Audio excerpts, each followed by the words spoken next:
আগামী 7 সেপ্টেম্বর 2025 পূর্ণগ্রাস চন্দ্রগ্রহণ ঘটতে চলেছে। তাই আজকে ভিডিওতে ব্যক্ত করব চন্দ্রগ্রহণ কোথায় কোথায় দেখা যাবে, গ্রহণের স্থিতিকাল কতক্ষণ থাকবে, ভারত ও বাংলাদেশে এই চন্দ্রগ্রহণ কি দেখা যাবে, গর্ভবতী মায়েরা কি কি সতর্কতা নেবেন এবং সকলের জন্য কোন কোন নিয়ম নিষেধ প্রাকৃতিক নিয়মে সূর্য, পৃথিবী এবং চন্দ্র এক সরলরেখায় অবস্থান করলে পৃথিবীর ছায়া চন্দ্রের উপর পড়ে এবং তখন চন্দ্রগ্রহণ হয়।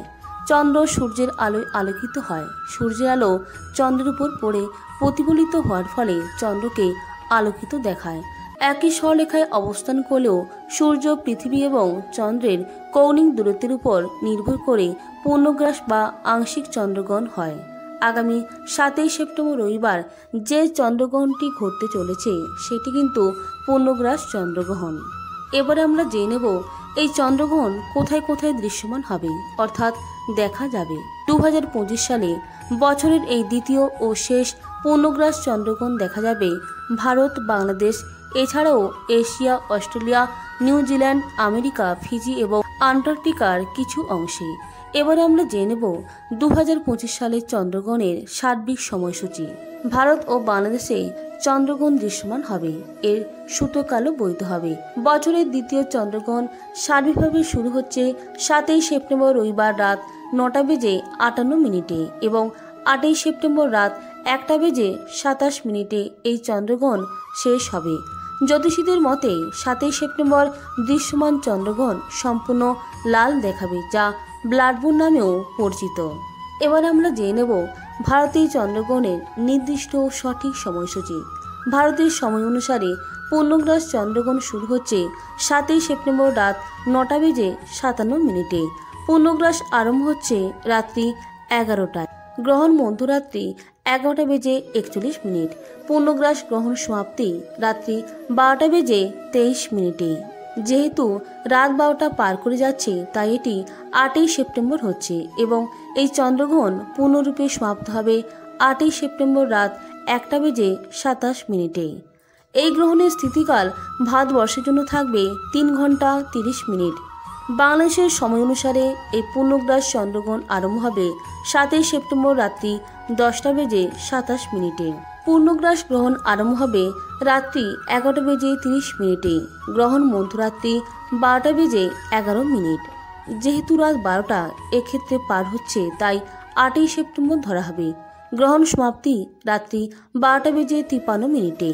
এক্ষেত্রে গ্রহণ পূর্ণরূপে অর্থাৎ মুখ্য সমাপ্তি রাত 1:27। গ্রহণের স্থিতিকাল বাংলাদেশের ক্ষেত্রেও 3 ঘন্টা 30 মিনিট থাকবে। এবার আমরা জেনে নেব এই পূর্ণগ্রাস চন্দ্রগ্রহণের সূতকাল কখন শুরু হবে। চন্দ্রগ্রহণ শুরু হবার প্রায় 9 ঘন্টা আগে সূতকালের প্রভাব শুরু হয়। যে জায়গাগুলিতে এই চন্দ্রগ্রহণ পূর্ণরূপে দৃশ্যমান হবে অর্থাৎ দেখা যাবে সে সকল জায়গাতেই কিন্তু সূতকালের প্রভাব প্রযোজ্য হবে। এই সময়ের মধ্যে পুজো, অন্যান্য শুভ কাজ নিষিদ্ধ। এছাড়া গর্ভবতী মায়েদের ক্ষেত্রেও কিছু সতর্কতা থাকে। আসন্ন চন্দ্রগ্রহণের সূতকাল 7 সেপ্টেম্বর দুপুর 12:57 শুরু হবে এবং চলবে রাত 1:27 পর্যন্ত। এবার আমরা জেনে নেব এই চন্দ্রগ্রহণের বিশেষ সতর্কতা কি রয়েছে, অর্থাৎ এদিন আপনারা কোন কাজগুলি ভুলেও করবেন না ও গর্ভবতী মায়েরা এই দিন কি করবেন ও কি করবেন না। গ্রহণ শুরু হলে কোনো রকম শুভ কাজ, মন্দিরে প্রবেশ বা পূজা পাঠ করা যাবে না। এই সময় মন্দিরের দরজা বন্ধ থাকবে। গ্রহণ শেষ হবার পর পরিষ্কার, পবিত্রতা ও শুদ্ধিকরণ না করলে সেখানে পূজা করা নিষিদ্ধ। এবার আমরা জেনে নেব রান্না ও খাবার সংক্রান্ত বিধিনিষেধ। চন্দ্রগ্রহণ চলাকালে নতুন কোনো খাবার রান্না করা যাবে না। ইতিমধ্যে তৈরি করা খাবারে তুলসী পাতা অবশ্যই মিশিয়ে সংরক্ষণ করতে হয়। তবে তুলসী পাতা কিন্তু সূতক বা গ্রহণ শুরু হওয়ার আগেই সংগ্রহ করে রাখবেন। গ্রহণ চলাকালীন কোনো শাকসবজি কাটা যাবে না। গর্ভবতী মহিলারা চন্দ্রগ্রহণ শুরু হলে আর বাড়ির বাইরে বেরোবেন না, কারণ এই গ্রহণের পার্শ্ব প্রতিক্রিয়া বা খারাপ প্রভাব গর্ভস্থ শিশুর উপর পড়তে পারে বলে মনে করা হয়। তারই জন্য এই নিষেধাজ্ঞা। গর্ভবতী মহিলাদের চন্দ্রগ্রহণ দেখা উচিত নয়, কারণ এই গ্রহণের থেকে নির্গত খারাপ রশ্মির প্রভাব তাদের চোখকে প্রভাবিত করতে পারে এবং গর্ভস্থ সন্তানের উপরেও খারাপ প্রভাব আনতে পারে। চন্দ্রগ্রহণ চলাকালীন গর্ভবতী মহিলাদের কোনো রকম ধারালো জিনিস যেমন ছুরি, কাঁচি, ছুঁচ ইত্যাদি ব্যবহার করা উচিত নয়। এ সময় সেলাই করবেন না, হাত পা বাঁকা করে বসবেন না, এতে অনাগত সন্তানের সমস্যা হওয়ার আশঙ্কা রয়েছে বলে জানা যায়। এছাড়াও বিশেষ সতর্ক থাকবেন, এই গ্রহণ চলাকালীন গর্ভবতী মায়েরা সবজি কাটবেন না। এছাড়া গর্ভবতী মহিলাদের এই চন্দ্রগ্রহণ চলাকালীন কোনোভাবেই গাছপালা স্পর্শ করা উচিত নয়। সেই সঙ্গে গ্রহণ শেষে স্নান করে ঘরে গঙ্গাজল ছিটিয়ে দিতে হবে। এই পূর্ণগ্রাস চন্দ্রগ্রহণে সমস্ত রকম খারাপ দিক থেকে বাঁচতে এবং নিজের গর্ভস্থ সন্তানকে ভালো রাখতে এই বিশেষ তিথিতে গর্ভবতী মায়েরা একটি বিশেষ কাজ করতে পারেন। গর্ভবতী মহিলাদের উচিত তাদের দৈর্ঘ্যের একটি সুতো অর্থাৎ মাথা থেকে পা পর্যন্ত নিয়ে একটি সুতো মাপ করে অন্য একটি জায়গায় ঝুলিয়ে রাখবেন। পুরো গ্রহণের সময়কালে সুতোটি সেখানে থাকতে দিন। গ্রহণ শেষ হওয়ার সঙ্গে সঙ্গে সেটি জলে ভাসিয়ে দিন। বিশ্বাস করা হয় যে এই প্রতিকার করলে গর্ভবতী মহিলা ও শিশুর উপর এই চন্দ্রগ্রহণে কোনো খারাপ প্রভাব পড়ে না। যতটা পারবেন বেশি বেশি করে এই সময় ঈশ্বরের নাম জপ করবেন। এতে গ্রহণের ফলে যে মন অশান্ত হয়, শারীরিক বিভিন্ন সমস্যা তৈরি হয়, সেগুলি কম হবে। আপনারা স্বস্তি বোধ করবেন। কয়েকটি সতর্কতা প্রত্যেকেরই জন্য। খালি চোখে কেউ এই পূর্ণগ্রাস চন্দ্রগ্রহণ দেখবে না।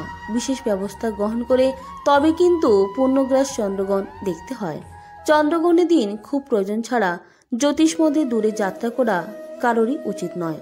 কারণ জ্যোতিষমতে এ সময় নেতিবাচক শক্তির আধিপত্য অনেক বেশি থাকে, যার ফলে ব্যক্তিকে বহু সমস্যায় পড়তে হতে পারে। চন্দ্রগ্রহণের সময় মনকে শান্ত রাখতে যে যার ইষ্ট মন্ত্র জপ করবেন, এতে ভালো ফল লাভ করবেন। চন্দ্রগ্রহণের পরে বিশুদ্ধ জল দিয়ে স্নান করা উচিত এবং গরিব দুঃখীদের দান করলে ভালো ফল লাভ করা যায়। চন্দ্রগ্রহণের পরে পুরো ঘরবাড়ি পরিষ্কার করতে হয়, এতে ঘরের সমস্ত নেতিবাচক শক্তি দূর হবে। গ্রহণের পর গরুকে ঘাস, পাখিকে খাবার এবং অভাবী ব্যক্তিকে পোশাক দান করলে বহু গুণ বেশি পুণ্য লাভ হয়। বন্ধুরা, এই ছিল আজকের ভিডিওর মূল আলোচ্য বিষয়বস্তু। প্রত্যেকে ভালো থাকবেন, সুস্থ থাকবেন। নমস্কার, ধন্যবাদ। ঈশ্বর আপনার মঙ্গল করুক।